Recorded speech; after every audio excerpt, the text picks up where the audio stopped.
Caggal yettude Allah e julde nelaɗo sallllahu alayhi wa sallam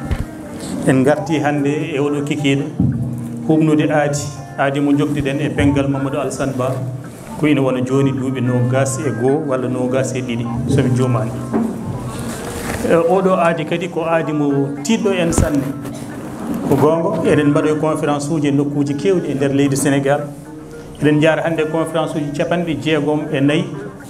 walla 65 e nder guri 34 certuɗe. Kono nde ɗo ñalande oɗo aadi omo tiiɗi en no sanne. Omo tiiɗi en e waɗoɓe ɓe pengal ngal saabu fimde mum e darde mum ko jibnade ɗo foof ma yi ha heddi kañum. Ɗum ko tinnare ko fotɓe wallidede. Omo tiiɗi en e ardiɓe ɓe, omo tiiɗi en e inniraɗo o saabu ko gotal e jaggi e nder ko wona ko e dow mum woni e nder ɓamtare ɗemgal ngal. En jetti Allah noon dokkuɗo en humnude oɗo aadi. Eɗen belti kadi e ardude e sete timmuɗo. Bisimilla kadi kala mo ganduɗa o ɗemgal ngal ina tiiɗma. Toɓɓere men eɓe mbi ko Sénégal leydi pétrole et gaz ngartam e kulhuli. Ɗiɗon kulhuli ni enen e koye men eɗen joguino ɗum e saaha nde ɓe tottata titode nde, saabu en kollirinoɓe wonde nde titode wonande men ko titode abbitinde ko fate faggudu. Te enen ko ɓuuri hewde e gueɗe men wittoji men kewi yarude koye gueɗe ɗemgal, gueɗe jaydiyankagal, gueɗe pinal. Toon kala ko totteɗen toon ina jarani en poñodirede. Kono so yalti ɗon natti gueɗe faggudu tan ina waɗi jomumen. Ɗum fof e wade noon ɓe mbi tan tawde ko ɗum aadi yo en kuubno aadi o. Wadde onon heɗotoɓe tedduɓe jaggu noon min gantu wadde ko arde humnude aadi tan, kono wona toɓɓere nde ganduɗa nde eɗen keɓidi ɗum to banggue ko ɗum namdi ko en keɓidaki ɗum. Ɓe mbi ko Sénégal leydi pétrole et gaz ngartam e kulhuli.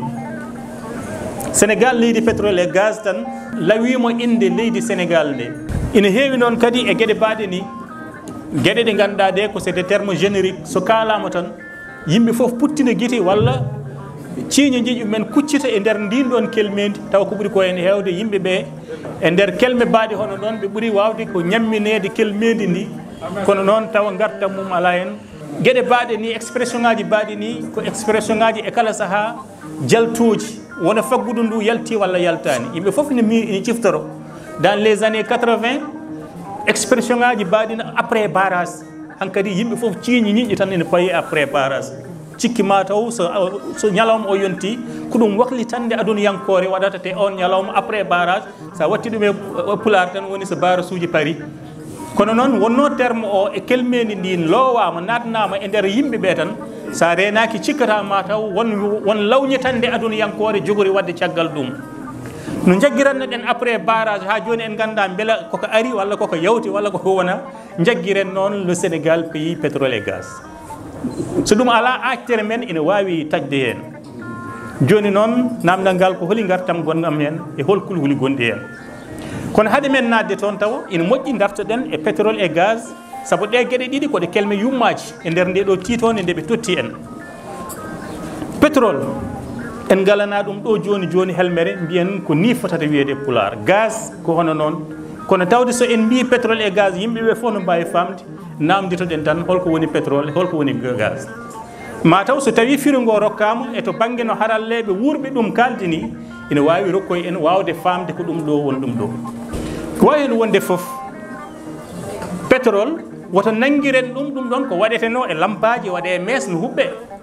Wona on pétrole haalate so ina wiye leydi ndi ɗo kode leydi pétrole et gaz, wona ɗum haalate. Ɗum ɗon calcal wotere e nder calti 14 walla 17 ko hen nden ɗon saltande jeeya te jeeya koye ɓurɗe famɗude to banggue gartam walla nafoore mum ɓuuri tengtude e yonto hande o. To banggue so en duttima e firoji ɗi tawaten e nder dictionnaire uji woni e nder cagguitorɗe ha e ko way noon wi en ko pétrole to banggue tago pétrole et gaz ko ɓesnoje fino Allah, manam c'est des produits naturels. min waɗiri naturel o noon min firti ɗum fino Allah mi anda ne wawi wasde wonde noon. E lowdu men woni ndelam kuɓɓam. Lowdi ndi ko molécule e holɗum molécule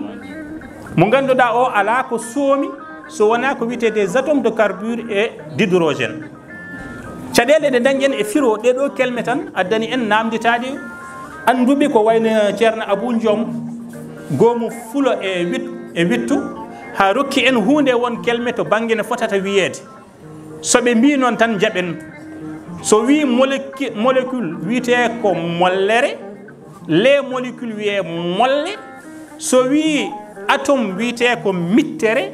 les atomes wiye mitte tawde en ganda holko woni molécule en ganda holko so wi molécule mollere tan mbiyen mollere no jaɓirɗen ni molécule tan jaɓiren noon mollere surtout tawde ko spécialiste haade no jaɓirɗen ni atome tan jaɓiren noon mittere joni noon ko neɗɗo haalani en ɗum wona hunde nde ganduɗa nde tan eɗen mbawi wiide koko dagna koko nattina e nder kelmede kam ko wayno wonde foof ko lowdi ndi ko lowdi molle woni des molécule nde ala ko soomi so wona des atomes woni mitti carbure woni kuɓɓam eno wiiri ko ɗum ɗon ɗam ɗon ndelam kuɓɓam noon woodi wiyama ko ina abbo ko famɗi foof million ngaji nogas ɗum ko jibini pétrole woodi ko famɗi foof million ngaji nogas ha million ngaji temed tati e capanɗe joyi hitande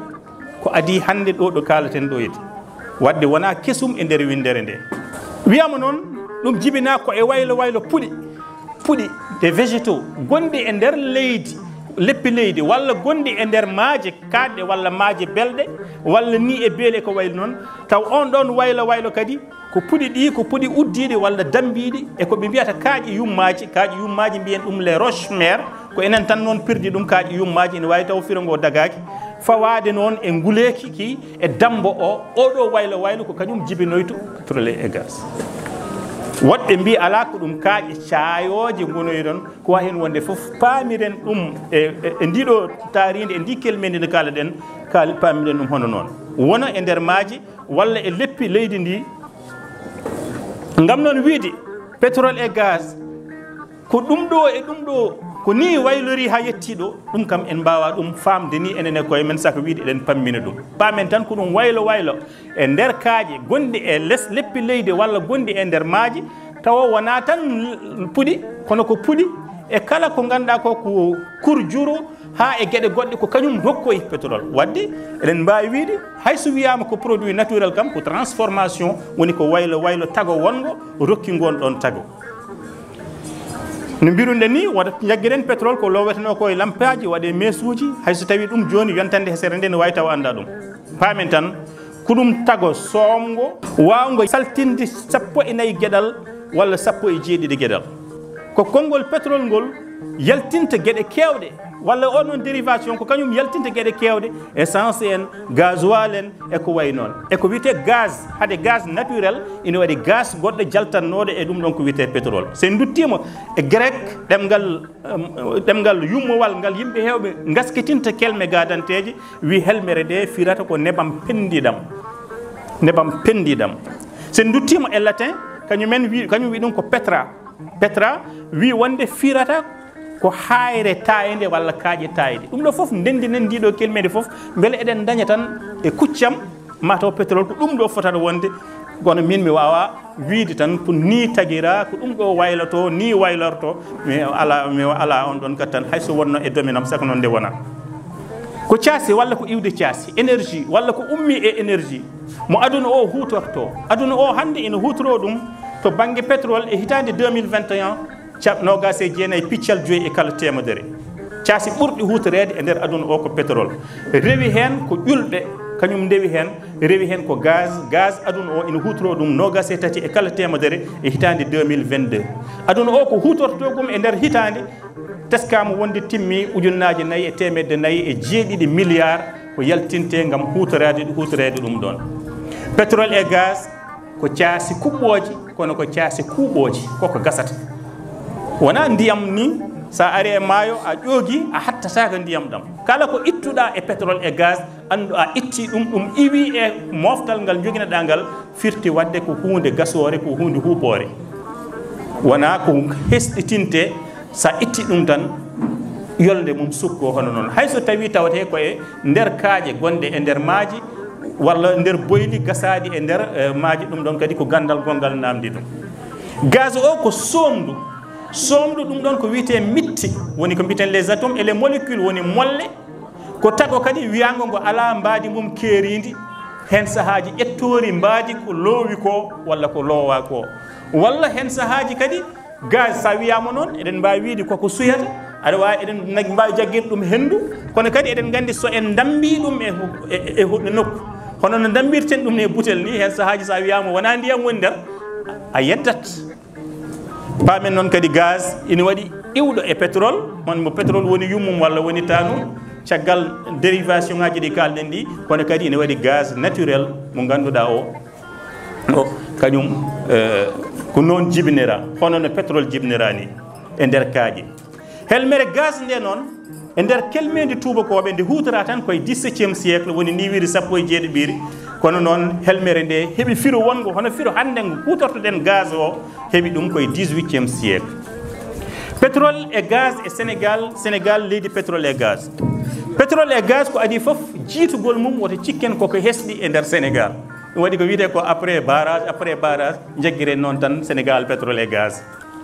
ma wirta heewi ko wirta en yewta taw en tinani eɗen paadi haaji eɗen ciiñi tan eɗen ciiñani pétrole et gaz taw hen sahaji en gandani maɗo ko kalten ko won koko hutora ko ɓooyi pétrole et gaz wona jiitugol me sénégal wona ko hesɗi koko ɓooyi ɗo e nder leydi ndi saabu ko hedde 1917 maale pétrole gadane peeñi ɗo e nder dakar taaridi mum e saaha gasgol won forage uji ndiyam gasetenoɗo ɗo 1917 kono noon ko 1932 ɓuri laabde wonde godalngal pétrole e taaride dakaru ha joni koye gasgol forage uji yaltini ɗen ɗon maale kono koye 1952 ko wiyete ko bureau de recherche pétrolière eɓe mbi ɗum BRP ko nden fuɗɗi kañum jiilaw pétrole ɗo e nder leydi sénégal 1952 ha 1977 jiilaw pétrole woni sababu gasgol ko ina abbo e temedere e nogas e ɗiɗi woyndu ɓulli ɗi ganduɗa ɗi ko gabbotoɗi pétrole wona ɗon e fanno artisanal woni fina tawa woni aada woni no gadori ɗen asde boyle walla fannu keso garɗo caggal mum saabu woto jejjiten ko kalanɗen adan ko foof gonnoɗen ko yonto jiimadi tubakoɓe woni 1917 1932 1952 on saaha mbiɗen wonɗo ɗo ko wiyete ko société africaine de pétrole wiyete ko SAP walla SAP 1981 hitande ujunere temedde jeenayyi capanɗe jeetati goo sénégal darni ko wiyete pétrocène gila nden jiilaw pétrole ina jokki gila e dow ha e lugge woni dow walla ko asate ha e lugge sakkiti e nokku biteɗo Gadiaga ha e biteɗo Sandiara ɗo gaz yiita e hitande 1997 woto jejjiten gila nden